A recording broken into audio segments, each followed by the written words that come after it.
Vous étiez déjà proches, hein, après avoir fait des années sans se parler. Raison de plus pour venir se réconcilier. D'ailleurs, ce n'est pas avec Bekono que j'ai des problèmes. C'est avec Lucas. Et ceci à cause de toi si tu l'aurais oublié. Aïe, maman. Tu vas encore remettre cette vieille histoire sur le tapis? Hein? Cette vieille histoire, comme tu le dis, est la cause de mes souffrances actuelles. Je ne vois pas le rapport. Oh. Et voici que je suis devenu un handicapé.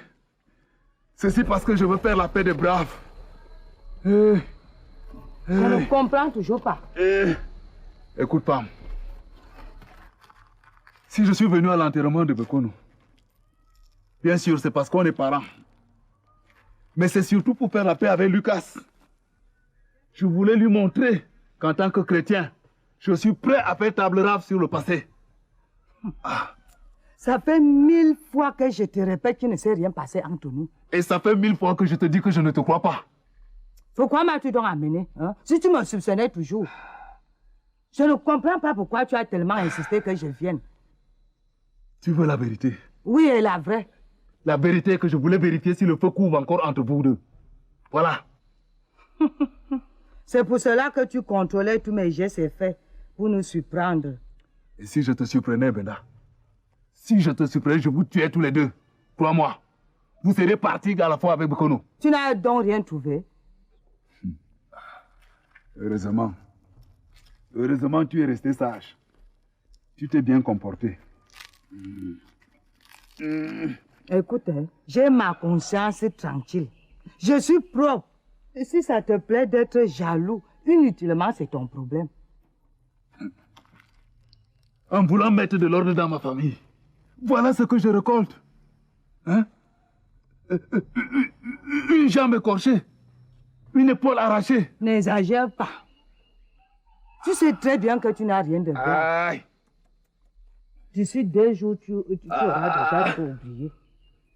Qu'est-ce que tu dis? Rien de grave, Benda. Rien de grave, tu dis? Rien de grave alors que j'ai failli être écrasé. Oh. Ouh.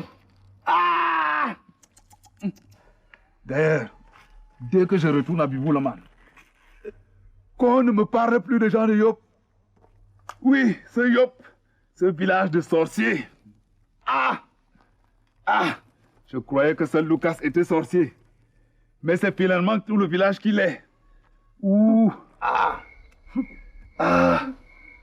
Tu exagères. Hey.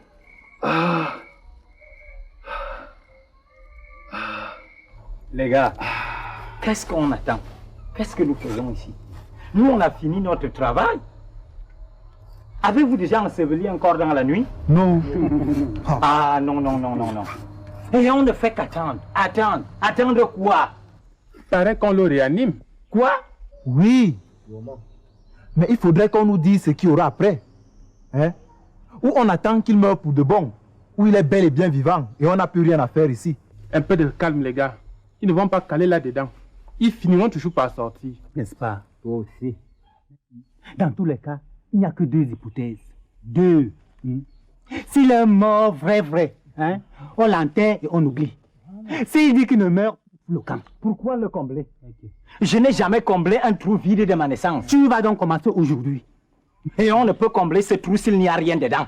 Attention, ça fait partie de notre boulot. Creuser et combler. S'il n'y a rien dedans, ça ne nous concerne pas. C'est leur problème là-bas. Merci, monsieur l'abbé. La seule chose qu'on attend, c'est notre argent. Mais pourquoi est-ce qu'il ne le payerait pas? Nous, on a fait notre boulot et on doit être payé. Qu'on ne s'amuse même pas un peu avec notre argent. Tu parles encore. Sinon, il faut de voir la vraie magie ici.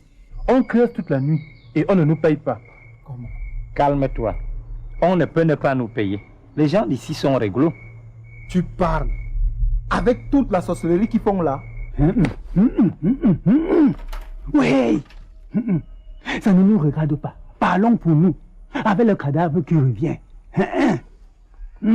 Chérie, Ce n'est pas parce qu'on retarde de nous payer que tu vas raconter du n'importe quoi. Hein. Fais attention.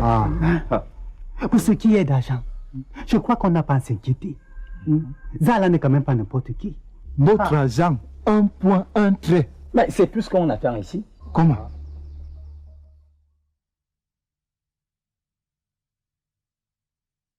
Ouais.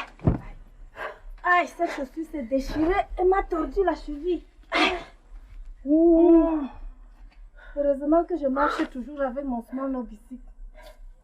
Moi, je n'ai presque rien eu, j'ai eu de la chance. J'espère seulement que je ne vais pas découvrir quelque chose après. Mon problème, ce n'est pas les blessures. À la limite, je m'en fous. Vous avez vu la chaîne que portait au cou? Oui. En forme de palmier comme ça. Une chaîne en or. Je l'ai perdue.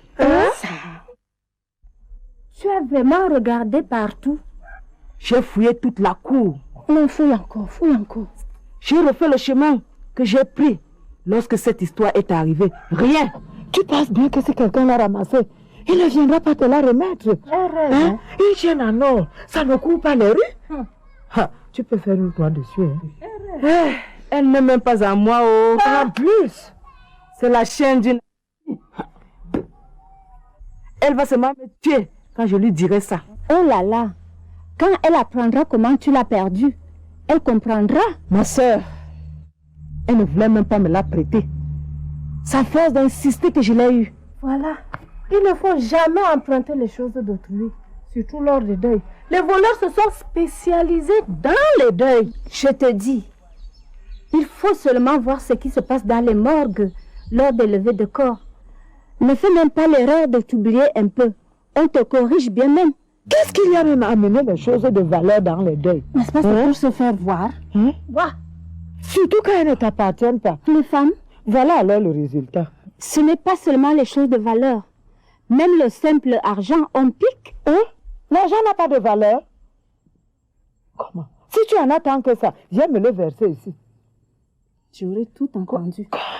Connaissant mon amie là comme je la connais, je ne veux pas respirer pendant des années. Elle ne cessera jamais de me le rappeler. Et elle a raison. Elle a raison. Ajane, si quelqu'un te prête quelque chose, tu dois la conserver comme la prunelle de tes yeux. Et là. Écoute-moi. Toi, à ta place, comment tu aurais réagi? Ce n'est tout de même pas de sa faute. Elle n'a pas jeté ce collier exprès. Si les choses ne se passaient pas comme elles se sont passées là, elle ne l'aurait pas perdu. Tu es d'accord? Oui. Oui, c'est un cas de force majeure. Ton ami devrait comprendre ça. Je ne me fais pas d'illusions. Je n'aime pas les gens qui privilégient les biens au lieu des êtres humains. Un collier, on peut le remplacer, mais pas un homme. Or, toi, tu aurais pu mourir dans tout ce mouvement-là. C'était la panique générale. Un vrai enfer. Moi, quand une chose comme ça arrive dans un village, il faut le purifier. Pourquoi ça? Ce que j'ai vu dans ce village depuis mon arrivée. Tu as vu quoi? Oh, les gens ne dorment pas. Parce qu'ils font quoi?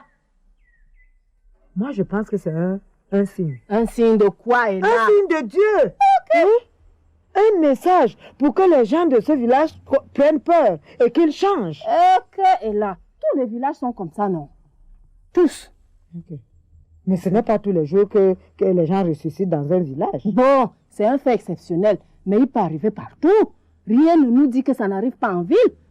En tout cas, moi je dis qu'il faut faire venir un grand guérisseur pour purifier ce village. Laisse-nous.